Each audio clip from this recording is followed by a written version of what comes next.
Today on Hertz Homestead, I accidentally killed about 50 of my birds, and it was a really sad day. We had Hurricane Debbie come through, and their coop was just full of poop, and from them being there a little bit longer than they probably should have. So I decided to move them, and this is how I killed 50 of my birds, so you guys don't make the same mistake. You can see where they used to be at. It's just crazy, the exact line of their coop and where it used to be at, and we're still cleaning the area up. But so I'll show you guys where they're at currently and how I killed them. This is the newest spot in the yard where the birds are located. So this is a video of me collecting eggs a long time ago, and this was my meat chickens. They're real tiny and they're pretty big now. Whoa. But this was about 2-3 weeks ago, and we just added another 20 birds in this coop, and they were just getting to about 1 month old. They were growing, they were looking big and strong and healthy.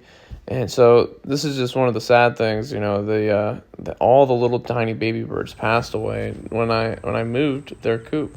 So these are the little survivors that lived, and I believe I have 6 left out of like 50 birds that were in a coop.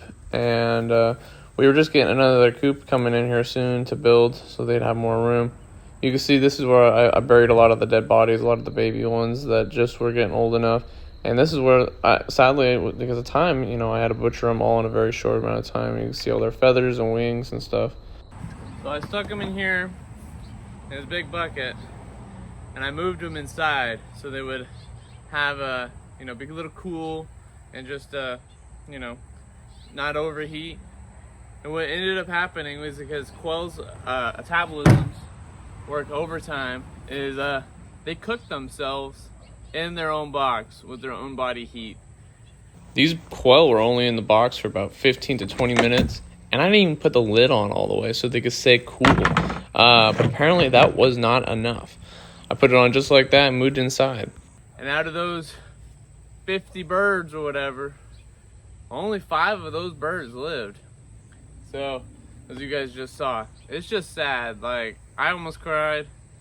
In an event like that, because it was pretty instant and I knew when they died pretty much, which was about 5 or 10 minutes after.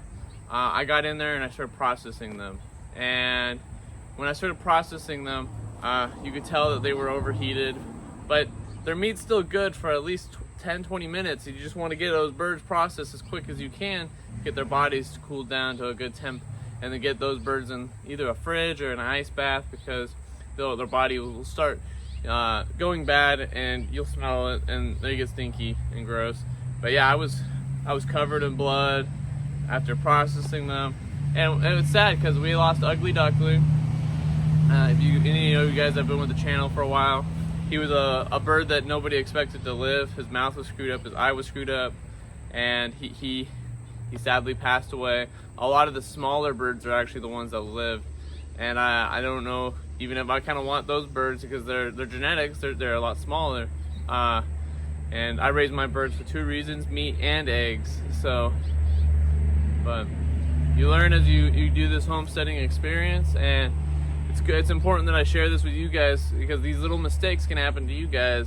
And they sell different stuff, and I'll show pictures of what they sell and what some other people have suggested, because a lot of the homesteader community reached out and they're like, hey man, I heard what happened, and this is what we would, this is what we would offer up, but that's crazy. I don't even know how that's possible, and I don't know how it's possible either. It's just sad. So sadly, you know, that type of stuff happens. They passed away. I have like 8 containers full of quail meat, so we're gonna be eating quail meat like every day, me and my wife. It's just one of those things that are sad, and you're like, man, that's such a simple thing, but something that you need to be aware of. And because you know, it's such a simple mistake that I talked to some other homesteaders, like, yeah, I would have done the same thing probably. So I'm gonna show you guys some stuff. They have these cages. This is what they look like on Amazon, and you can use those to transport your birds. Those are real good. Next time I do it, I'm definitely gonna get some of those. I gotta build my flock up. It's gonna take another 2 months, but luckily God has a plan, and you know, He provided me with some new fresh baby quail that are gonna be hatching out here soon. And yeah, sad. Took me 2-3 days to make this video because it was just so hard for me to, like, you know, it sucks. It's sad. I was selling to 2 grocery stores. I loved all my quail. A lot of them had names, and it's just sad. So